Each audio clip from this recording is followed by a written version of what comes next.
Here is my Sunday morning hot take. My Sunday morning hot take is that we do not have a priest crisis. Now, that might be a surprise to you, given that Partners in the Gospel is very much prompted by us saying that there is a priest crisis. Why do we have these rotating priests? Why are we combining our parishes if there's not a priest crisis? Why have we been praying for vocations for 20 years if it's not a priest crisis? I say that because the real crisis, in my estimation, is a crisis of discipleship. Discipleship is giving your entire life to Jesus. Discipleship is saying everything I have belongs to the Lord, including my life, my family, my career, my money, everything. If every single member of the church gave their life to Jesus without reservation, do you think we would have a priest crisis? No. The Lord could find all the priests he wanted, and he could find all the religious women and religious men he wanted. He could find all of the holy marriages and families that he wanted. He could call every member of the church to exactly where he needed them for the church to thrive and grow. We don't have a priest crisis, we have a discipleship crisis. And our job, when we want to address this priest crisis, is to call more people to discipleship. It's to convince more people that their entire life belongs to Jesus, that they should hold nothing back, that no matter where the Lord calls them, they should say yes, that there are no exceptions. I needed the Lord to hit me over the head with that. I was a good Catholic in high school and college. I went to Mass every Sunday. I went to confession regularly. I loved the Lord. I tried to be involved with my faith. In college, I was part of Bible studies. But along the way, you see a faithful young man who's going to Mass, even daily Mass. People keep asking him, do you want to be a priest? Along the way, I got that question a lot, and at every moment I said no. I did not want to be a priest. Then I went on a retreat my junior year of college. And this retreat really broke open my heart with the love of God. Really helped me understand and receive how much God loved me. So after that retreat, all I wanted to do was to give my life to Jesus. And I told him that over and over and over again. I remember that whole month, every prayer, every journal, it was just, Lord, whatever you want, show me your will. I want to give my life to you. Still assuming that involved my engineering degree, that involved a family, all the normal stuff I was planning on, but I wanted him to show me his will within the plans that I already had. But nevertheless, I wrote him a blank check, and I said, Lord, whatever you want, I just want what you want. I want my life to be yours. And about a month into that, he puts priesthood on my heart. And I'm like, well, maybe not that, right? You can have my life except for that. But at that point, it was too late. At that point, I'd already told the Lord over and over again that my life was his, that I belonged to him, that I wanted to do whatever he asked me to do. So I couldn't say no. I couldn't renege, right? I had to just go with it. And I, at the time, was in so much denial, I thought it was a test of faith. I thought the Lord was just testing to see how much I meant that I would go along with his will. And so he was asking me to do the thing that I didn't want to do. And so I said, all right, Lord, I'll go on a vocations retreat. I'll go meet with a vocations director. We'll put this thing to bed. And then I did. And then it never got put to bed. And then I ended up in seminary. And then I ended up ordained. And now I'm here in Lynden, Washington. Okay. That's why I say discipleship is necessary first. I could not open myself to priesthood. I could not receive that idea until after I had made the decision to give my life to Jesus. If we want to fix the vocations crisis, praying for vocations is lovely. I wouldn't say we shouldn't do that. Asking men if they want to be priests is necessary. You do have to actually ask a guy you think would be a good priest. But at the end of the day, the most important thing is to help everyone become a disciple. Now, that's related to our second reading here, because in our second reading in the letter to the Hebrews, we hear that every high priest is called from among men. Now, this is related to the Jewish priesthood, but it continues in the New Testament priesthood. Priests are called from normal families, They're called from normal parishes. My parish is probably one of those in the Archdiocese that's going to close. It is not an all-star parish. It's not the kind that you would believe was like going to produce a priest. Okay, normal parishes, normal people, normal families. That's necessary. But in order for that to happen, our families have to be families of discipleship. Our families have to write God a blank check. And because priests come from normal families, they can empathize. I know what it's like just to go to Mass. I know what it's like to go to Mass in a lot of different places. I know what it's like just to be somebody in the pews. I know what it's like to be in a family with all the ups and the downs. That's important. That's important. But we need disciples before we can call priests. Now, the one thing I will say is I never wanted to be a priest. In a very real sense, I still don't want to be a priest because the only desire I've ever had is to do the will of Jesus. And I'm convinced that the will of Jesus for my life is to be a priest. But that desire to be a priest was never there. The desire to follow Jesus is still there, and that looks like priesthood. But I can tell you, even if that's not my desire, it is my blessing. The Lord blesses me abundantly every day. I love my life. I love what I do. I love what He has called me to do. It is beautiful and grace-filled and miraculous. And as a priest told me the other day, which I love, it's a phrase that I keep going back to, there are hard days, but there are not bad days as a priest. And that's 100% true. I would never, ever void the check that I gave God. I gave Him a blank check, and what He did with that was beautiful and incredible. And I am so blessed by it. Now, this is a tithing homily. You might not have expected that given the first 6 minutes, but this is a tithing homily. And the reason it's a tithing homily is because every year when I talk about tithing, and I talk about it twice a year, once for the parish, once for the Archdiocese, every time I talk about tithing, the most important thing I can tell you is that tithing is a spiritual practice. For many of us, we love Jesus. We wouldn't be here if we didn't. Many of us love our Catholic faith. But I'd also say many of us have a part of our heart that we are reserving, that we are keeping back from God. I loved Jesus before I went on that retreat. I really did. But I kept back from Him my plans for a family and my career, and in a sense, my finances. I don't know what you might be keeping back from the Lord that's keeping you from full discipleship, but I would say there's a good portion of our church always for whom that part is money, economic security. There's a part of our life that we say, yep, everything belongs to God except my checkbook. Everything belongs to God except I am responsible for my economic security. And we have to fight anything that tempts us away from writing God a blank check, that tempts us away from giving God everything that we have. And so we have practices built into our faith that prevent that kind of idolatry. In Lent, we give up things that make us happy and comfortable because we don't want to make an idol out of comfort or food or sweets.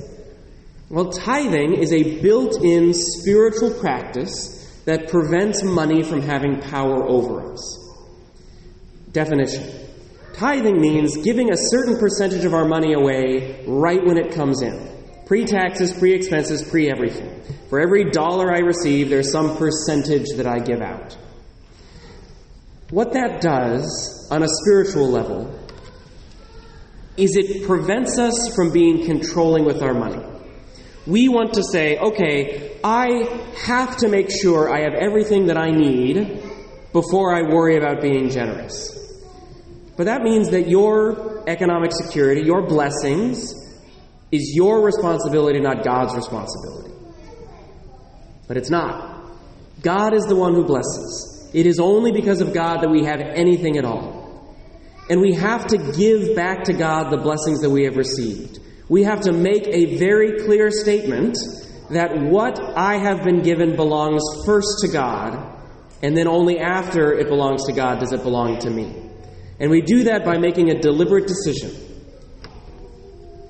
I talk to people all the time who only pray when they feel like it, and they don't have a habit of prayer. And I talk to them in the confessional because they feel bad about that. And what I tell them is prayer is a discipline. You pray when you feel good, you pray when you don't feel good. You just make a commitment to 20 minutes a day and stick to it. Tithing is a similar discipline.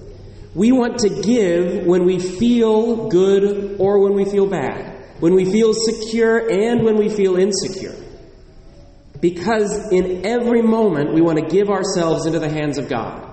And we want to say, Lord, this is your job, not mine. And He is either going to find the money for you, or He is going to help you live without the money you think you need. Either by helping you find a place in your life where you're like, you know what, that's actually a sacrifice I should have made anyway. Like, I don't need this thing anymore. Or He's going to give you the strength to endure instability. I've seen it happen. I've heard the testimonies. It's incredible what the Lord does. Tithing is a spiritual practice. It helps us give control back to God and to say, my money belongs to God, not to me. Now, practically, I use the word tithing very intentionally because I really believe in percentage-based giving. It needs to be a percentage of everything that comes in. Practically, that's because, and I don't have to tell you this, you've all lived it in your families, you're all feeling it, inflation's the worst. And it always happens, whether we're in good times or bad, right? Inflation might be 1%, it might be 9%. We hope it's closer to 1%, but it's always happening. Percentage-based giving takes care of that. You don't have to be thinking, oh, am I making enough of a sacrifice? You pick a percentage that you feel is sacrificial, and you're good to go. So when you get a raise, the church gets a raise, and we appreciate it, because it's a percentage. If you get laid off, fine. $0 times 5% is $0, right? We will endure that with you. The church will endure that with you. Percentage-based giving is really helpful. It's a discipline, and it really helps. So if you've never done percentage-based giving, where do you start? Tithing means 10%. That's the ancient practice. I'm not going to push that today. I don't know the realities of modern family life. I can't tell you if 10% is possible. It's a goal. It's a biblical goal. It might be something that we aspire to at some point in our life. I'm not going to push that today. But what I would recommend is that if you've never done percentage-based giving, start with 2.5%. And the reason I say that is if you work a 40-hour week, then 2.5% represents 1 hour of your labor. That's 1 hour. If you give 1 hour to God in time by coming to Mass, can you give 1 hour to God in money by giving Him 1 hour of your labor? Whatever you make in 1 hour, give that away each week. That's a good place to start. Now in school, I loved math. I was always the math kid in elementary school and high school. And so, as an aid to you, I have given you math homework. There is a worksheet in the back that you will receive on your way out of Mass. That worksheet is just math homework. It makes tithing much easier and hopefully much more fulfilling for you. Step 1, annual income. If you file your taxes every year, you will know what your annual income is. If you don't file your taxes every year, confessions are 4 p.m. on Saturday. You take your annual income, and then step 2 is pick a percentage. Now that's the spiritual part. That's the prayerful part. That's where we ask, Lord, what can I give you? What am I willing to give you? Again, if you've never done percentage-based, try 2.5, see how that goes. If you've done percentage-based giving, then your responsibility is to pray about your percentage every year. Maybe you started with 2.5, and then you were like, yeah, I think I can do more. Like, I really do think I can do more. Okay, up it to 3, up it to 5. Find a place where you feel like you are doing what is necessary to fight the temptation to be controlling over your finances, to take control away from God. Whatever you have to do to fight that temptation, get to that percentage. Pray about it every year. There are times where somebody's a little overambitious. You might be very inspired by the eloquent preaching of Father Moore and say, I'm going to do 10% this year. And then 6 months in, you're like, that was a mistake. I didn't do my math right. That's not great. Okay, fine. There are times where the percentage has to go down. But the nice thing about a percentage is that the percentage is a spiritual commitment, and then it just adjusts with your reality as it goes. Again, your income goes up or down, the percentage takes care of that. You don't have to worry about it. Pick a percentage that feels right and go with that each year. The rest of the worksheet after that is just fun. Because you multiply your annual income by a percentage, it's going to give you a number. And that's the commitment you've made. Right? We're all committing to Jesus. We're trying to give him everything. Part of that is committing a certain dollar amount to Jesus each year. Okay, I've made this commitment. Maybe it's $2,000. I'm supposed to give $2,000 away this year. The rest of it's fun. Because then you're just like, well, these people get money, and these people get money, and these people get money. It's great. So what we've done is we've listed all of the things that we think we're going to ask you for this year. The parish, absolutely number one. Go to the basement, look at the water, right? Keep us in mind. Parish, it's right there. But after that, we have the Catholic school, right? We have one Catholic school in Whatcom County. I'd like us all to try to support it a little bit. We have college campus ministry. We have the list of all of the second collections that the diocese and the U.S. bishops have asked us to collect for. Okay, pick the ones that you like. Divide up the money as you see fit. At the very bottom, personal causes. I've got personal causes I support each year. I write those in. Add it up. There's the commitment you've made. Now you know where your money's going. And now, throughout the year, if I ask you about the annual Catholic Appeal, which is on there, or if I ask you about World Mission Sunday, you don't have to think about it. You don't have to feel like we're just trying to pull more money from you. You've already made a decision. You've already made a commitment. Done. Write the check or don't, depending on the commitment you've already made. Again, the goal is to state from the beginning, and this is the most important thing you can hear from me today, tithing is a spiritual practice. What matters is that you give your money away, not necessarily where you give your money. I give 1/3 to the parish, 1/3 to the archdiocese, and 1/3 to other worthy causes.